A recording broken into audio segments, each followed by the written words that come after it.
Good evening, this is New Air Garden. I'm going to do a quick video of making some active biochar. This is exciting time. We're in the beginning of January. Soon we're going to be heading out to our gardens, preparing our beds, and a good way to get them going good and improving our soil is adding biochar. So I'm going to make active biochar, which has a lot of different minerals in it. I'll go over what I'm going to add into it. But this is biochar. And if anybody has made biochar, I made quite a bit of biochar. This is high in carbon, which is good for the soil. Give it some structure. And then the biochar is just a catalyst to hold the minerals that were given to our soil, and our plants are uptaking it. So it's a good source of nitrogen because it's high in paper. So it's really, high in carbon. So it's really not a nitrogen, but it holds a lot of the minerals. And it holds a lot of water, so you'll have to do a little less watering down by the root base. So and the way I make mine is I have two buckets. I have actually a bucket that I put the wood in, put a top on it. It's got some holes in the top, and then I have a fire brick surround. I put the bucket in the middle of that. Then I put wood on the outside, ignite that, and as that wood starts to burn, it makes the container get hot, which in turn makes the wood get hot, and the wood lets off gases. It burns out the gas, and then you're left with the biochar. Then I chop it up all by hand, and I get numerous different sizes out of it. And this is what I would call the powder and the flakes. I don't know if you can see that. There's flakes in there and powder. But you also have to quench it after you actually make it. And a lot of people, what they do when they activate it, they don't quench it.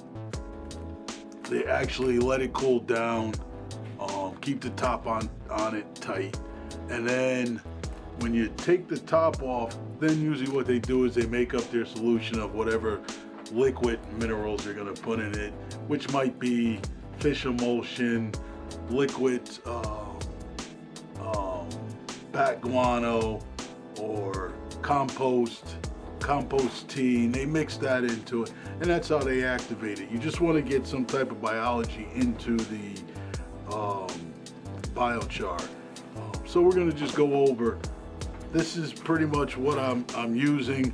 A lot of times I use molasses. I do have molasses, but you don't want to put too much sugar into it either, because then it's just like when you're making compost tea. If you put too much molasses in there, the bacteria in it doesn't, you're overfeeding it. They get too much sugar, and then the biology doesn't grow, it doesn't multiply. So I'm not gonna add any of the molasses, because one of the items I use, which is the crab meal, which is an organic product, it helps in boosting root growth. One of the other things, it is high in calcium, so that's good. No need to put the eggshells. You put that in there. It will start to break down a little better than the eggshells will in there, but it also helps with the roots. So I'm gonna put crab meal, and the crab meal I use actually has molasses. It is made with crab meal and molasses. I'm running low on that, so I'm gonna wind up having to use just regular crab meal, which is just crushed crab shells. So this one, as you can see, this one does have molasses in it. So when this is gone, I will use the crab meal and add molasses to it. I use a granular molasses, put some sugar in there. The sugar is also good for your roots. So what you want to do is you just want to really mix it up really good. Get it mixed in throughout everything. Usually I put it in my bullet and make it real fine, like a powder. I didn't do that this time. That's all right. As long as you're adding in the same product each time that you're actually making your active biochar, then you're ending up with the same result in the end, whether it's blended up, pulverized.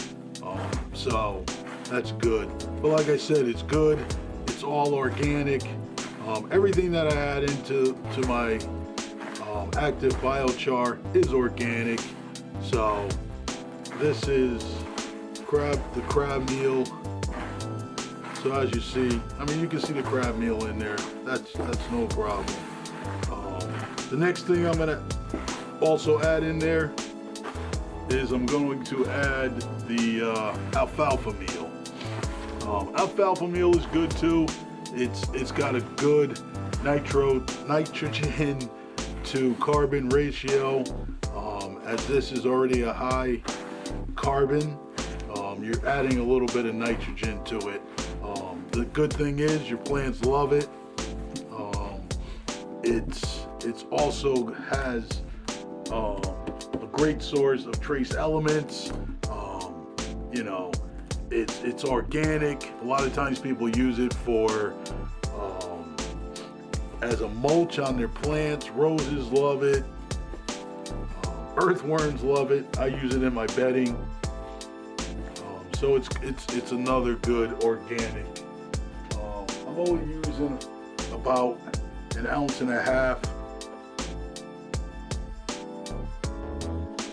That's about 1.5 ounces. Mix it up in there real good. Get everything. You want to get it all around in there. So we're gonna mix it up really good. You know, get all the corners. Get it mixed in real good.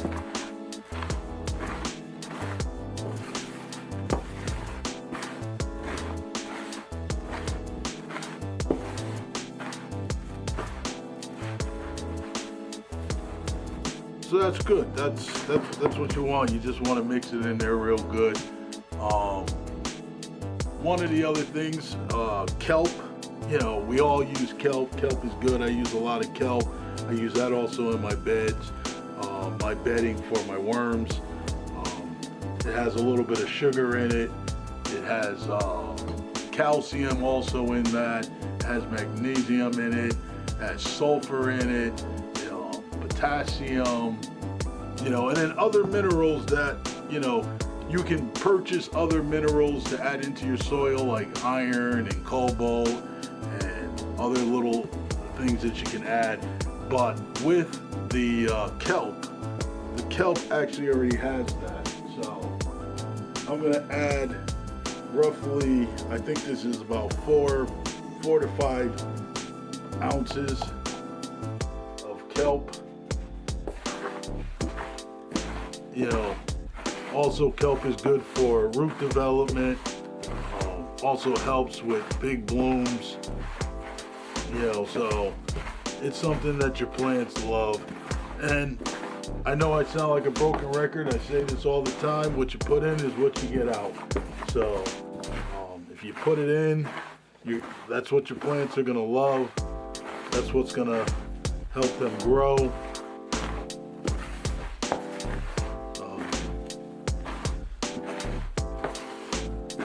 And probably now until springtime,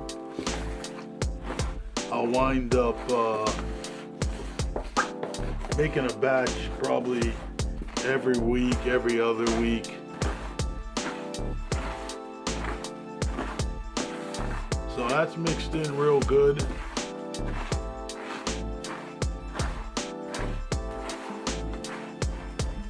I mean, also as you know, it also has trace elements in it. I mean, kelp comes from the sea.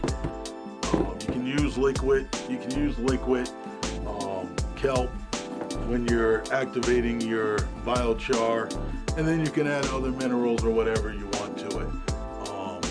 So that works out good. So one of the things I am going to add that I usually don't add to it, and I thought I brought it over, but I didn't, but it's the bat guano. I used to use a lot of bat guano when I first started doing my gardening outside, and I love the stuff. I saw a difference in my plants, the size of my plants, the color of my plants, the blooms of my plants. They were just big. The fruit was gorgeous. You know, from tomatoes to peppers. But then it started to get kind of hard for me to buy the bat guano. And then when I started finding it, it was a little more expensive. So I went with an all-around organic fertilizer. I don't use synthetic fertilizer. Most of the fertilizers I use are all organic in my garden. So I don't want to kill off my bacteria. You do all that work and then you put synthetic that kills off a lot of the microbes and the biology that's in the soil. I don't want to do that. I don't want to do all this work to only put synthetic fertilizer that's going to hurt my soil. It's going to, in other words, pollute my soil. Leave a lot of things behind that are not going to be good for the soil. So with the bat guano, you know, it's good because it's 100% organic, first of all. It's high in potassium. It helps with vigorous growth as far as your roots are concerned, and that's what you want. You want big roots. You want to have the big roots that's going to establish your plants. They're going to be a whole lot healthy, you know, by using the bat guano. And also the bat guano helps. Like I said, I saw my blooms were nice. They were always flowering. I got a lot of good fruit. When I first started, my tomatoes, all I grew for tomatoes were heirloom tomatoes. And let me tell you, I grew some big, nice tomatoes. And then those seeds started to get hard from the company I was getting them from. I had great success with that company. I got the bat guano from them. I got a couple other things from them. I got my heirloom tomato seeds from them, and just, they were always beautiful.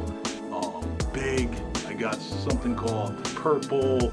I got a yellow tomato. And these things, I like them so much because I don't like all those seeds and everything in the tomatoes. And a lot of the heirlooms did not have all those seeds and all that extra juice in them. I want a tomato. I want tomato meat. I don't want a bunch of seeds and things like that. So it worked great for me, but like I said, it was kind of hard to get to. All right, so I'm also gonna add some bat guano. Let me grab some. I'm just going to add about one of these scoops of it. I don't want to put too much in.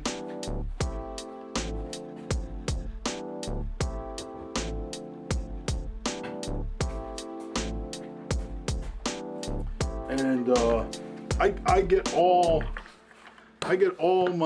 mostly all of my minerals from Kelp for less. I don't know if a lot of people use it. This is 1 tablespoon. Well, not 1 tablespoon, 1 scoop. And I don't even know if I'm going to use all this. It's very, very fine.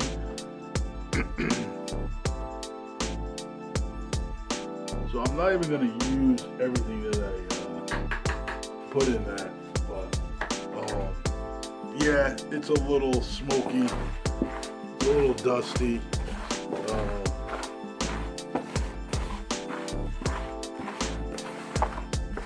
So I mean, that's all the minerals. I mean, if I wanted to, I can use this just as it is. But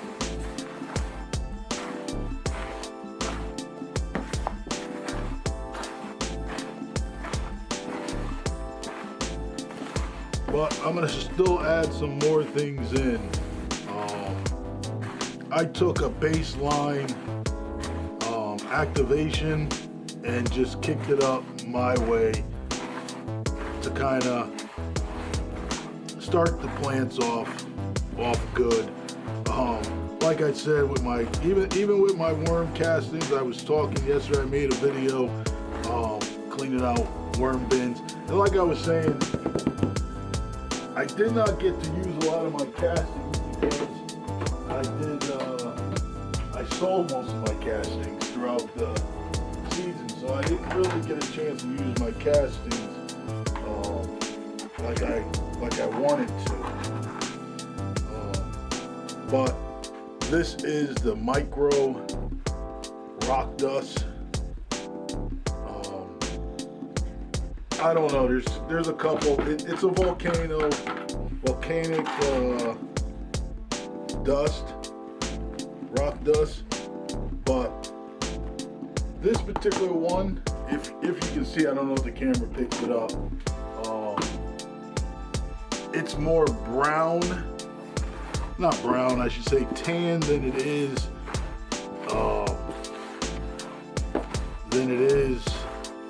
pretty much like the azomite rock dust. The azomite rock dust, I notice, is more of a pinkish color. And if you ever watch their video of the company Azomite that actually mines this stuff, you know, they even say it's a pink. And I used the pink before. I like this one a whole lot better. But it's a little more expensive for me to buy larger quantities of it. And now that I'm going to, you know, you need a 50-pound bag or a 44-pound bag to start putting in the garden beds and then to use for this. It gets rather expensive. You can get azomite a little bit cheaper than this, but I like this a lot better. So that's mixed in real good. That's what we're looking like. It's starting to turn a little silky, and we're not done yet. We still have another item to add into it, and what you want to do is you want to feed. Now you want to feed the microbes that you're actually growing in there. I call this actually a dry compost tea, you know, because you're putting it into the Bio Char. I don't have much left of the rock dust. Feeling it, probably should add a little more, but I don't have much left. And I do want to make another batch, even if it's a small batch based on the amount of ingredients I have for the rock dust. I do want to make another small batch. I let all my batches go for 2 weeks.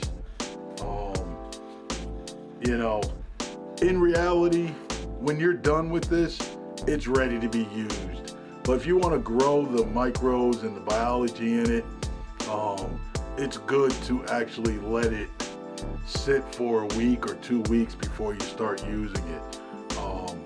And then you want to add flour, and flour becomes the food for the microbes.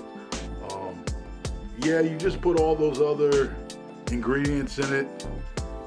That's also going to feed the microbes. So you want to put the flour in there. I usually put that in before I put the last ingredient in. Mix it real good. Kind of get it all incorporated real good. I mean, you will notice that it will start to turn gray with the rock dust and then with the flour.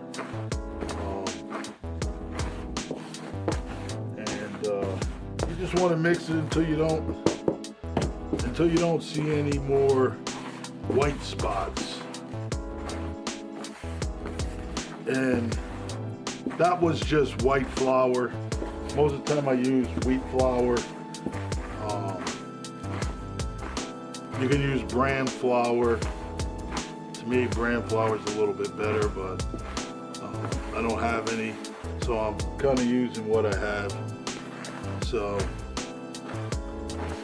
we're using white flour. It all will do the same. Yeah, it starts to feel nice and silky.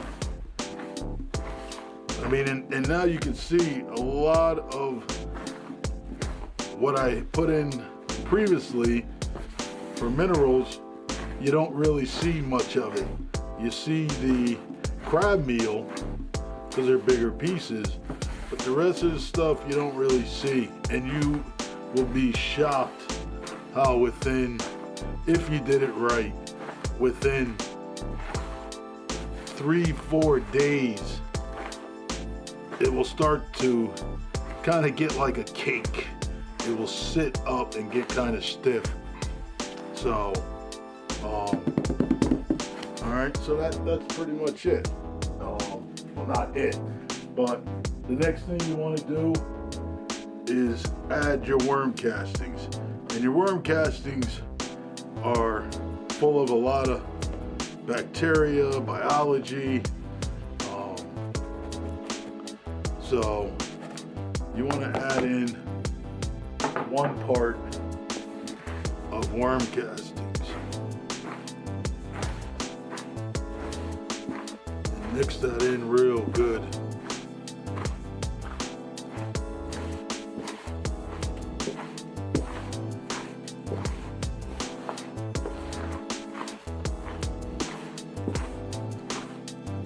That good moisture going around with the casting.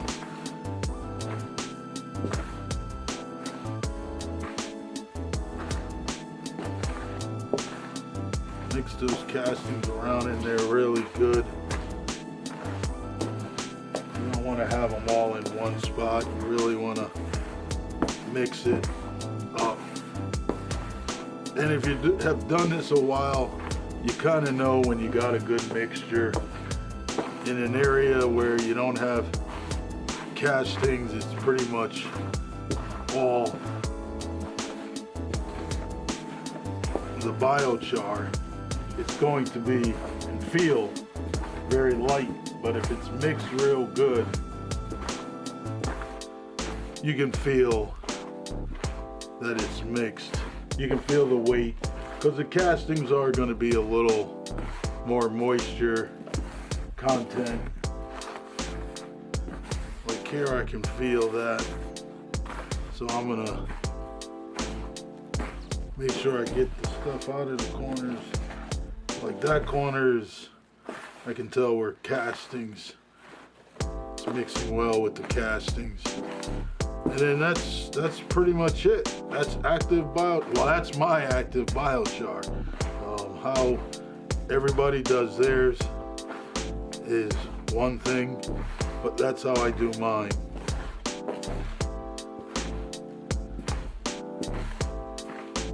Then I put it in a bucket, put it in a dark, cool place, and let the microbes start to do their thing.